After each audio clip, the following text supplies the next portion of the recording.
سەما دزەیî خوێندکاری بەشی سیاسەتی نێونەتەوەی لە زانکۆی جۆرج تاون بەرنامەی خوێندکاری ڕێبەر ئەمڕۆ میوانی دەنگی ئەمریکا زۆر بەخێربەی سەماخان. زۆر سپاس. سەماخان باسی ئەو بەرنامەیەم بۆ بکە کە لە جۆرج تاونی زانکۆی جۆرج تاونی ئەمریکی دەست پێ کردووە. ئەو بەرنامەیە ستیت دپارتمنت وزارەی خارجی ئەمریکی ئەوەی کردبوو کوبرێن فەندینگی کردبوو پارەی بۆ دابین کردبوو. ئەوجا لەو لە عێراق هەر لە عێراق هەمووی 9 کەسیان اختیار کردبوو. ئەمن یەکێک بووم لەوانەی لە کوردستان 3 تەڵەبەیت کەم لەگەر بوو بەخۆم و 2 تەڵەبەیت 3 تەڵەبەیت کە لە کوردستان. ئەو بەرنامەیە 5 هەفتەیە لە ئەمریکا. ئەمن بەڕاستی تەوقعم نەکرد لە جۆرج تاون بم.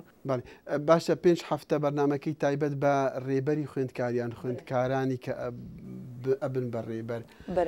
ئەمە بۆ تەنها یعنی بۆ هەموو وڵاتانیان تەنها بۆ عێراق و بەخۆی بۆ هەموو وڵاتە بەخۆی لە بۆ هەر دووەلی عەرەبیەکان و شەمال ئەفریقیا کەوەی لە هەموو دەولەتەشی تقریبا 18 لە بۆ 20 دەولەتی عەرەبی 6 لە بۆ 9 تەڵەبەی دەینن لە ئەمریکا.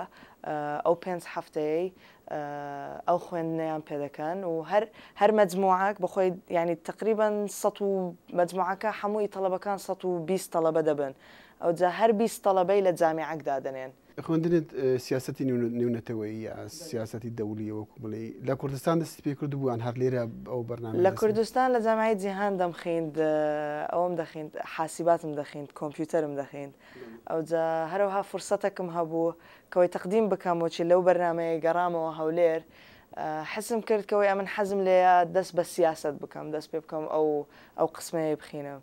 ئەوجا ڕاستن گوتم لەگەر داک و برام قسەم کرد گوتم ئەگەر ئەوە دەتوانم ئەمن تەقدیم بکەم لە بۆ جامیعاتی ئەمریکی و ئەگە پێم بکرێ بخینەوە تەقدیمم کرد لە بۆ مەجموعەک جامیعەکان و زۆر پێم خۆش بووکەوەی وچ قبولم هاتەوە لە جۆرج تاون و هەروها ئەوەشم لۆ دەرچوو من حەکم لۆ دەرچوو لە جامیعەی میزۆری هەر بەوەش کەیفم پێ هات کە هەر یەکەم سار دەچمە میزۆری من حەکەی دەخینم دوای دەگەڕێمەوە جۆرج تاون جارێکی تر.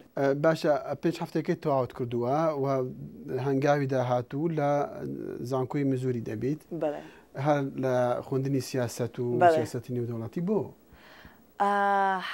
وەچی لە ئەمریکا هاتمەوە حسم کرد کەوەی ئەمن لە سیاست ئەمن عادەتەن مەقالە و شتی دەنووسم لە جەریدەی ئەوجا حسم کرد کەوەی ئەمن بڕۆکەک ئەوەچی جانبەشی سیاسیم هەیە حەز دەکەم هەر شاری کوردستان پێویستی بە گەنجی سیاسی زۆرە. حسم کردکەوەی وەشی گەڕامەوە کوردستان گەنجمان نییە کەوەی مشارەکە دەکەن لە سیاسە گوتم حەز دەکەم من یەکێک لەوانە بم. سیاسەتمەداری پیر هەیە بەڵامی گەنج نییە؟ وەڵا حەز دەکەم ینی کەوەی فەراغەکی زۆر گەورە هەیە لە کوردستان کەوەی گەنج مشارەکە بکاتن لە سیاسە لەوانەیە مەجالیان نییە لەوانەیە فرسەتیان نەبیتن مشارەکە بکەم بەس من حەز دەکەم یەکێک لەوانە ئەوانەی مەجای هەبیتن ئەوانەی فرسەتیشی هەبیتن ئەوانەی خزمەتی کوردستان دەکاتن. چی لە سیاست فێر بووی لێرە لە ئەمریکا؟ زۆر شتی فێربووم بمە دوبلوماسی چووکەوەچی لێرە بووم لە ئەمریکا بەخۆم شاری کوردستانم ئەوە دەکریانی بەخۆم یەکێک بووم لە تەڵەبەکان ئەوانەی لە کوردستانن کەوەی ینی زۆربەی ئەمریکیەکان نەیانزانی کوردستان چییە زۆربەی تەڵەبەکانی عەرەب ئەوانەی لە گەرمان دەیانگوت کوردستان لە چێندەرە دەبایە لۆیان وەصف بکەم کوردستان چیە دەبایە من شخصەشی زۆر باش بم کەوەی بزانن ئەو شخصە لە کوردستانە ینی شخصەشی باش مەسەن شارەکە باش دەبێتن کە ئەوها ڕەپرزەنتی دەکەن. ساما خانجنە بدزەی ئەو کە بەڵێ شاری کوردستان مەبەست هەرێمی کوردستان و هەرێمی کوردستان ئەمە لە دزەی دیارە ئەوەیەکی تایبەتەکە بڵێن شار زۆر جاراوەچی قسان دەکەم هەر لە قسە کوردیەکەی خۆم ڕاستن ئەگەر لەگەر کورد قسان بکەن دەرێتە منە تو دزەیی دەرێن بەرێ دیارە دزەیی لوغەتی خاصی خۆیان وشەی خۆی تایبەتی هەیە.